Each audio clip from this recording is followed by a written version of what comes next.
Doraemon আমরা কম বেশি ছোটবেলায় অনেকেই ডোরেমন দেখে গেছি এবং ডোরেমন কতটা ফ্যান্টাসি ফানি এবং কতটা কমেডিক্যাল অ্যানিমে সেটা আমরা খুব ভালো করে জানি। যেখানে একটা নীল বিলাই আর আমাদের থাকে নোবিতা। আজকে আমি তোমাদেরকে ডোরেমনের মতোই একটি anime but this is the dark side of Doraemon সেই অ্যানিমে নিয়ে কথা বলবো। তাকোপি অরিজিন সিন এটি এমন একটি অ্যানিমে যেটি মাত্র 6টা এপিসোড বের করে মানুষের ভিতরে একটি ভয় ঢুকিয়ে দিয়েছে। এই অ্যানিমেটি শুরুতে দেখতে গেলে তোমাদেরকে ডোরেমনের একটি ভাইব দিতে পারে, কারণ এই অ্যানিমের মধ্যে ডোরেমন যেরকমটা ফিউচার থেকে আসা একটি নীল বিড়াল রোবট ক্যাট, আর এখানে থাকে হচ্ছে গিয়ে তাকোপি নামের একটি এলিয়েন। তো চলো ইন্ট্রোর মধ্যে এত স্পয়লারিং না করে সরাসরি মূল ভিডিওতে গিয়ে আলোচনা শুরু করে ফেলা যাক।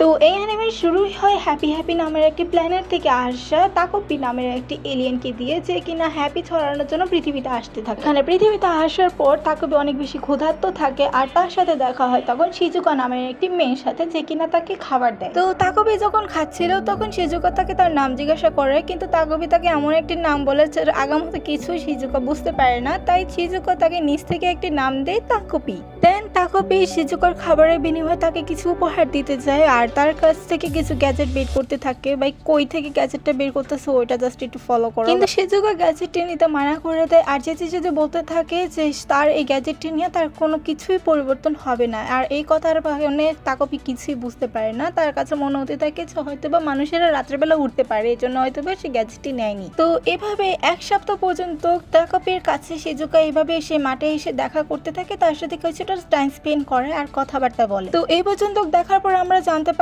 যে শিজুকা স্কুলের মধ্যে বুলি হতো মারিনা নামের একটি মেয়ের কাছ থেকে। আর বুলি বলতে সেই রকমের বুলি না, একেবারে সেই লেভেলের বুলি যেটা বলার মতো না। তোমরা যদি একটু আগে দেখতে থাকো সিরিজে তাহলে ঠিকই বুঝতে পারবা। আর বাই দ্য ওয়ে শিজুকার কাছে কিন্তু একটি পালিত কুকুর আছে যার নাম হচ্ছে কি চাপ্পি। কিন্তু একদিন শিজুকা তাকোপির কাছে খুব গুরুতর ভাবে আসে, মানে তাকে সেই লেভেলের বুলি করা হয়েছে, এটা দেখেই তাকে বোঝা যাচ্ছে সে খুবই বেশি স্যাড।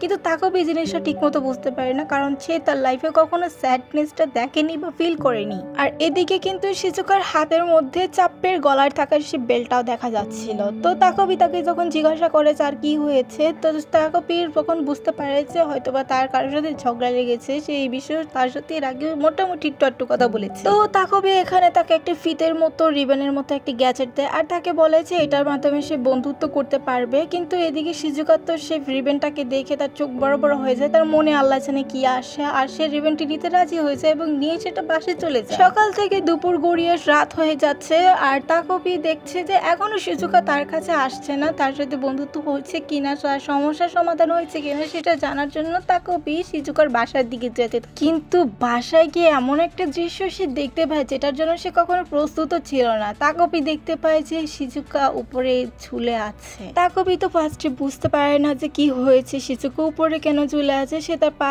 ধরে একটু আটটু ধাক্কাতে থাকে আর বলতে থাকে শিজুকা সেটা গলায় কেন পড়েছ, সেটা তো হাতে পড়তে হয়।